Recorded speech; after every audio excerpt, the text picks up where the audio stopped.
Sponsored by Rabbi Shlomi and Mirla Greenwald.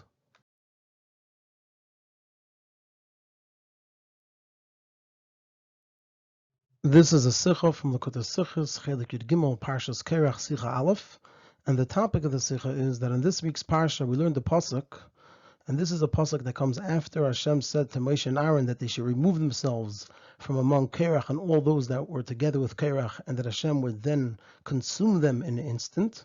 And then comes the following Pasuk, which says, Vayiplu al pneim, that Moshe and Aaron fell on their faces, Vayemru, and they said, Keil, Elokay, Haruchos l'chol basar, God, the God of the Ruchos, as we'll see in the Sicha what the word Ruchos means, of all flesh. Ha'ish echad yechta, will one person sin, Va'al kol ha'eda tiktzef, and you'll get angry on the whole congregation?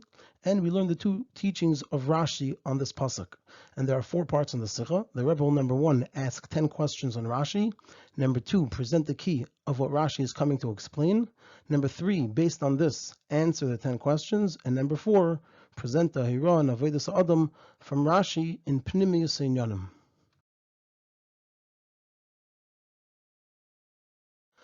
On the pasuk in our parsha, this pasuk comes after Hashem told Moshe and Aaron that they should remove themselves from among Korach and all those who joined together with Korach.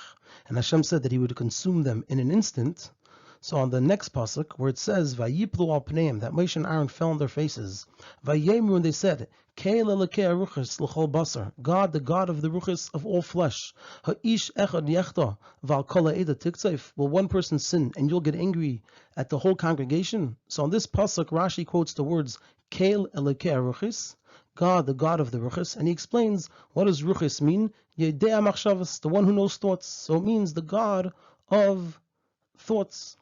And then Rashi continues that Moshe and Aaron told Hashem, Ein midascha kemidas basar v'dam. Your way of doing things is not the way a person of flesh and blood does things. Melech basar v'dam, a king of flesh and blood, shesarcha olav miktzas medina, that part of the Medina, part of the country, was sarcha olav, it spoiled, it soured against him. He doesn't know who is the sinner. So lefichach kishehu kayis, so therefore when he gets angry, nifra mikulam, he punishes all of them. Aval ata, but you Hashem, lefanecha gluyas kol hamachshavis, before you are revealed all of the thoughts. Ve'yedeya ata miachayte, and you know who is the sinner. So this is the first Rashi on this pasuk, and later we're going to bring a second Rashi on this pasuk and discuss that Rashi as well.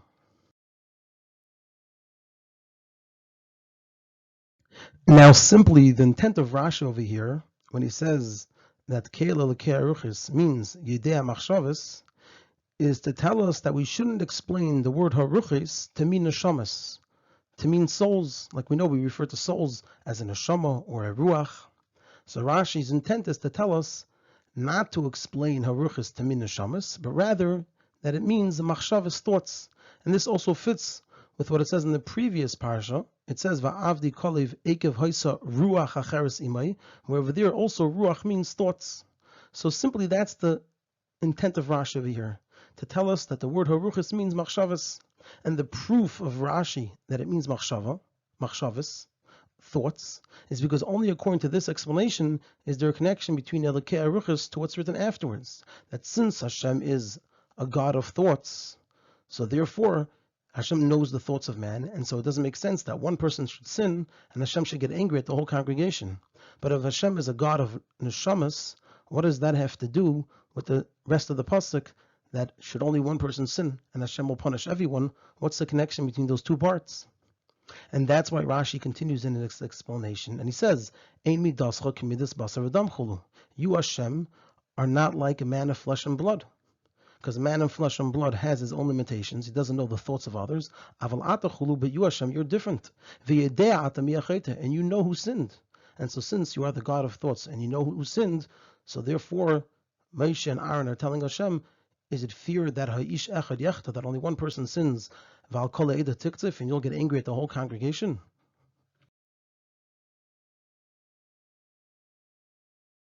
And there are 5 questions here. The first question is, why does Rashi need to explain this idea through a mashal? What is added by bringing a mashal of a king? Why doesn't Rashi just say Hashem is Yedei Machshavos, and so therefore he knows who sinned? What's added by bringing a mashal of a king?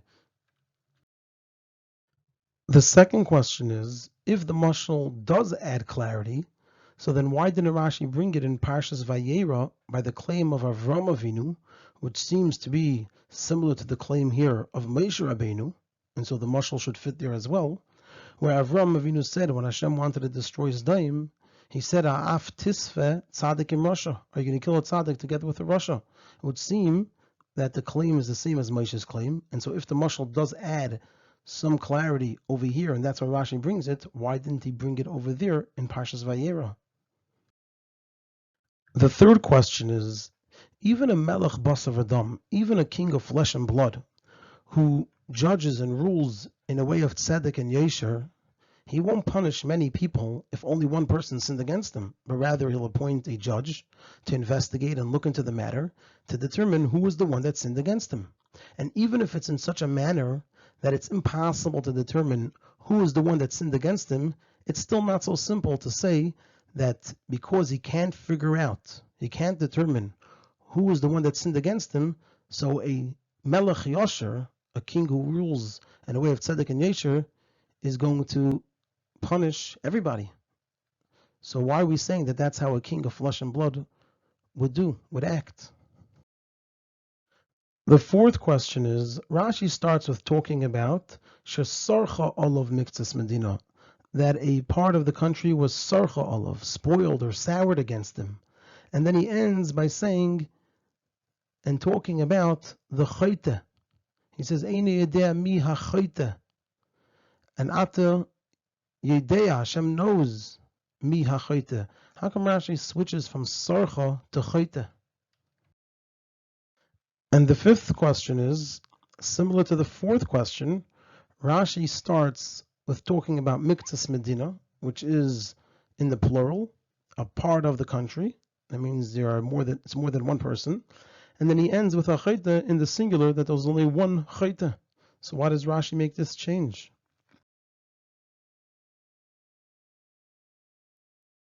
We don't have space over here, so we put the next Rashi in the blue scroll. So after the first Rashi quotes from the pasuk Ha'ish Echad. So the pasuk says, "Vayiplo pneim vayemru Keil, Elokay Haruchos l'chol basar," and Rashi quoted the words Keil, Elokay Haruchos and said his first teaching. And then pasuk continues and says, "Ha'ish Echad yechta v'kol ha'eda tiktzeif." Should one person sin and you'll get angry at the whole congregation? So Rashi quotes the words Ha'ish Echad. And he explains, Hu achayta, he's the one that sinned, va'ata al kol ha'eda tiktzeif, and you'll get angry at the whole congregation. And Rashi continues, Omar HaKadosh Baruch Hu, Hashem said to Moshe and Aaron, Yafa amarta. And the Rebbe points out in the Or that maybe it should be amartem. You spoke well. Ani yedea, I know, said Hashem, umeidia, and I will make known, mi chata umi lo chata, who sinned and who didn't sin.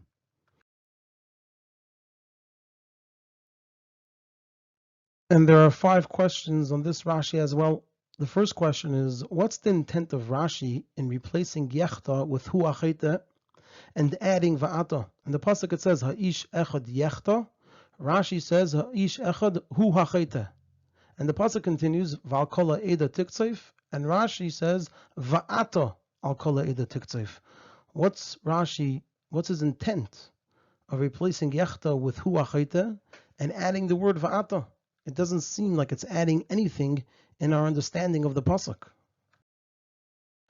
The second question is, if Rashi is also explaining the words Val Kol Ha'eda Tiktzeif, not just the Ish Echad, where he says Hu Achayta, but also the words Al Kol Ha'eda Tiktzeif, and therefore he adds the word Va'ata, so then you should quote the words Val Kol Ha'eda Tiktzeif, or at least hint to them with V'gaimer.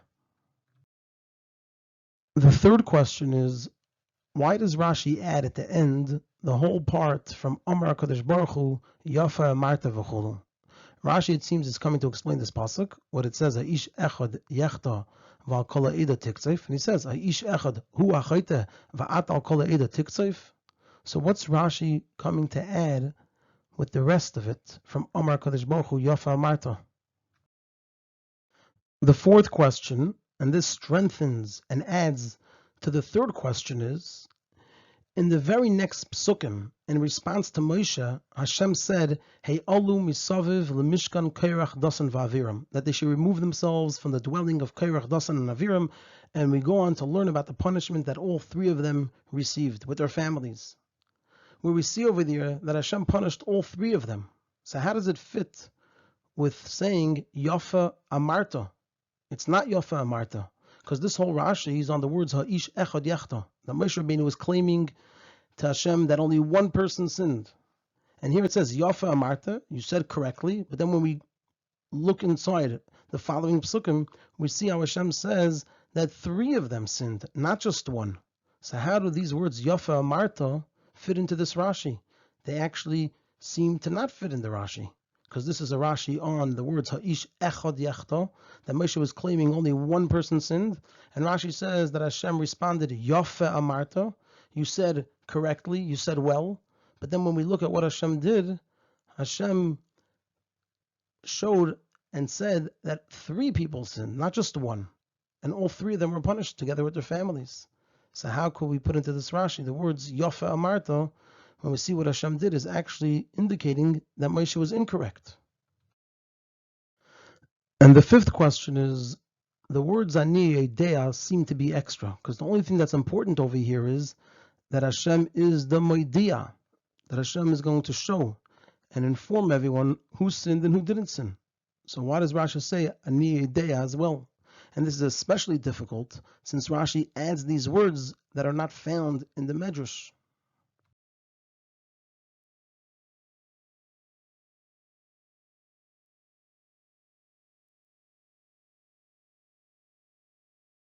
Now we're going to move on to the key in the Sicha. And the key in the Sicha is to understand what it is that Rashi is coming to explain to us over here. And once we understand what it is that Rashi is coming to explain to us over here, then all of our questions on Rashi will be answered. Now, just to point out that in the Sicha, it's not presented as this being the key to the Sicha. It's just being presented like that over here in order to bring clarity to how we lead into the answer. So in the general story here, there's actually a difficulty, and that is in the previous psukim it's mentioned a number of times that in the machlekes against Moshe and Aaron there were many other people who participated, as it says, "Vayakumu va'anashim ibnei Yisrael chamishim u'masayim vayikalu al Moshe," that there were other people as well that participated. There was the 250 people, and Moshe rebuked and spoke to Korach v'kol hadasai. So we see that there was a whole congregation with him, to the extent that he said, Ata, and then he said, V'chol hadascha, all of those that are in your congregation, your whole congregation, Hanayadim al Hashem, that are gathering against Hashem. And also in Rashi, he says, Shekvar ze b'yadam sirchan revi. This is already their fourth sirchan. Chatu be'egel v'chulu, they sinned with the egel. That from all this, it's proven that not only one person sinned with this machlekes, even according to the opinion of Moshe. And so the difficulty over here is, how did Moshe say, Ha'ish echad yachta? How did he say that over here? And the explanation in all this is, Rashi, in his explanation earlier on Vayakel Aleim Korach Gamer, he says that about Korach, that Halach Eitzel HaShvatim, he went to the Shvatim, Upita Oisam, he convinced them. And he said, Kisvurim atem she'olai levadi ani makpid. Do you think I'm only concerned about myself? Eini makpid ela b'shvil kulchem. I'm not concerned just about myself. I'm actually only concerned about all of you. Ad shenispatu kulam, until everyone was convinced. So he went around convincing everyone, meaning that Korach is the one who convinced the people that he cares about their good, until he got them to join in complaining against Moshe and Aaron. And the same is true regarding those at the head of the machlekes, not just the Yidden at large, but also the others that were leading it, which were Dasan, V'Aviram, V'Gemer, V'Anoshim B'nei Yisrael, Chamishim Masayim, which included Dasan and Aviram and the 250 people. And as Rashi says, B'Shvil Shahaya Shevet Ruvain, Shari, Shachin L'Kahos Ubanav, that since Shevet Ruvain was camped near to Kahos and his sons, and Korach was from Kahos, so therefore, Nishtatfu Im Korach Machlakasei, that's how they got pulled into this argument of Korach. So we see that also the heads, Dasan and Aviram, were pulled into it by Korach. So again, meaning that they joined the machlekes only because Korach had convinced them. But otherwise, on their own, they would not have entered the machlekes. And the Rebbe points out that although a person can't justify bad behavior in their actions because somebody else convinced them, but rather a person has to distance themselves from a Rasha, and they also have to be strong within themselves and not get convinced. But the bottom line in regards to our discussion here, the only reason they had a machlekes against Moshe and Aaron was because Korach influenced and convinced them. And that's why Moshe was saying, as we'll see, Ha'ish Echad, there's only one person that sinned. As we'll see, how Rashi is telling us exactly this in order to explain why it's only Ha'ish Echad.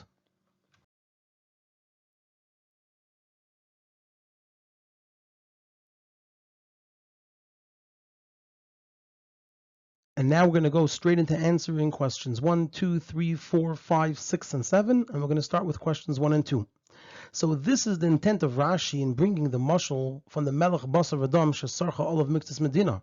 The reason he brings this mashal is to be medayik that their behaving was srucha in a way that was disgusting to the king.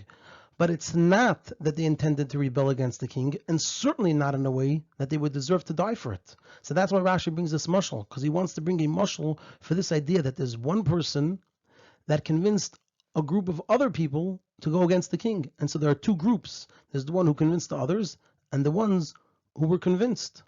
And that's what this mashal helps with, where there is sarcha all of Miktas Medina. Part of the Medina were convinced, and therefore they behaved in a way that was srucha. It was a disgusting way. But it wasn't that they intended to rebel against the king. And that's why Rashi doesn't bring this mashal in Parshas Vayera, because over there we don't have these two groups. We don't have a group that convinced another group. And now we're going to move on to answer questions 4 and 5. However, since Miktas Medina were sarchu, so it makes sense that there's at least one person among them who convinced them to do this. And that person is a chayte. He's not a seireach, he's a chayte by rebelling against the king. And that's why Rashi writes, Einu yedea mi ha-chayte. He switches to chayte into the singular. Because here we're talking about the one who convinced the others and caused the sirchen. And that, in our case, according to Moshe, was just Korach. So it's singular. And that person is a chayte. And that's why Rashi switches to chayte. And now we're going to move on to answer question number 3. Would a Melech Basar Adam punish people if he doesn't know who did the wrong thing?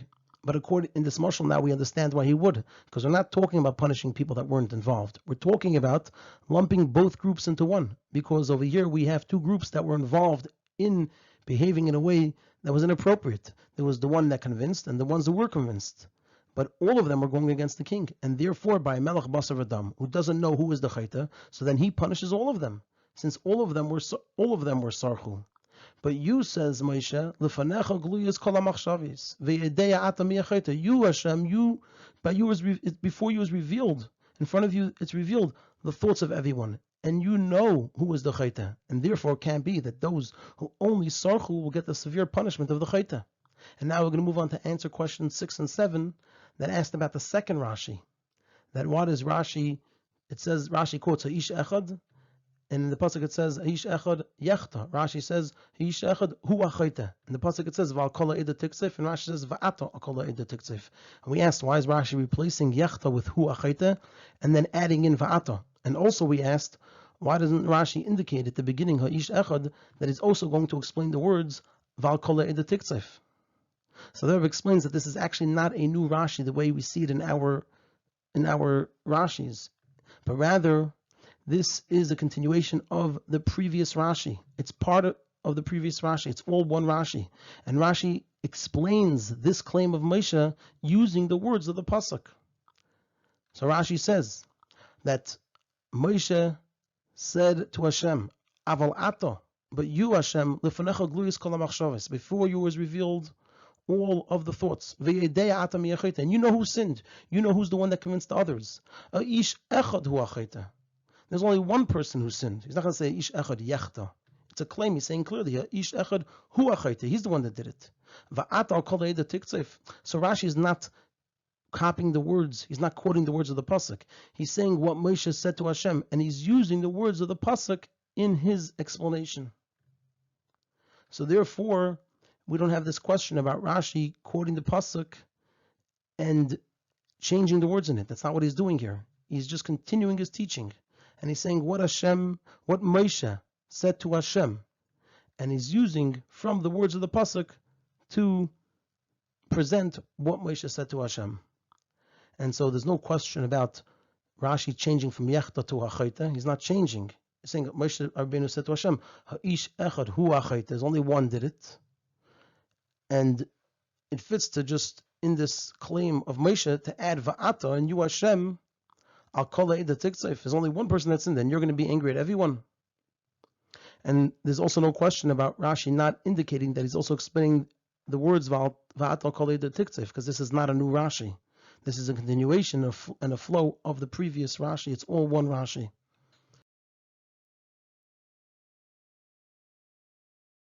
Now we're going to move on to answering questions 8, 9, and 10.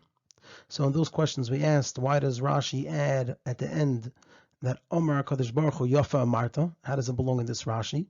And we asked, how does it fit that over here it says Omar Kadosh Baruch Hu Yafa Amarta, that he's agreeing with Moshe, when in the next psukim we see that it wasn't just Korach, it was also Dasan and Aviram. And we also asked that the words Ani Yedea seem to be extra. It should just say Ani Moidia. Why does it have to say Ani Yedea, that Hashem knows? So the explanation is that in Hashem's response to the claim of Moshe, so Omar Kadosh Baruch Hu Yafa Amarta, Hashem said to Moshe Rabbeinu, you said well. And the intent is that Moshe Rabbeinu said well to the general claim of Moshe, that only the Chayta should be punished and not those that only Sarchu.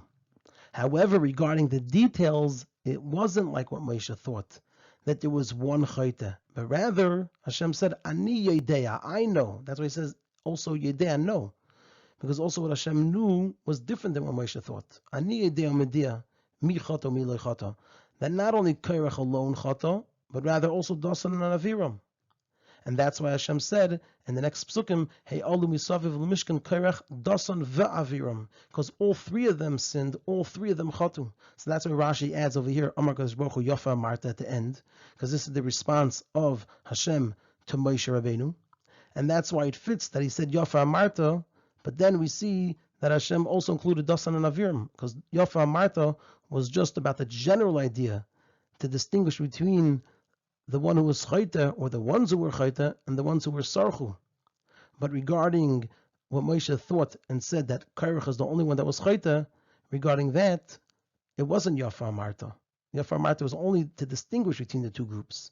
And that's also why Rashi adds Yedea, because what Hashem knew was different than what Moshe thought.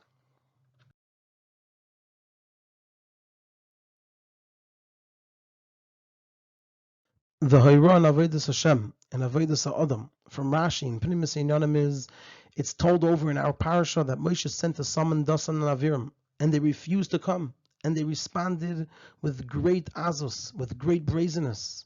They said, Hama'at kilisanu la'amiseinu ba'midbar. Is it not enough that you took us out of Mitzrayim to kill us in the Midbar? Ha'ene anoshim ha'im tenaker. Even if you gouge out our eyes, we're not going to come. To the extent that it says that Moshe became very angry, which all of this shows that they're joining in the machlokes wasn't just a sirchin, it wasn't just that they were convinced and drawn into it by Korach, but that they were chaytim. And despite all this, Moshe Rabbeinu donam l'chavschos. Moshe Rabbeinu judged them favorably, and he said only Korach was the chayta. And from here there is a irah, how much each and every one, because in each and every one there is the b'chin of Moshe Rabbeinu. So what we find in Moshe Rabbeinu has to also be by us. So from here we have the irah, how much each and every one has to deeply be mashrish, to plant in their nefesh, this midah to be done chaveri l'chavschos, to the extent that even if the conduct of chaveri is in such a way that it seemingly negates any limud chus, still one has to be done l'chavschos. And as a result of being done chaveri l'chavschos, so one will do everything that they can to bring their chaveri back to the path of Yiddishkeit, that they should stand upright in the derech hayashara, in the straight path.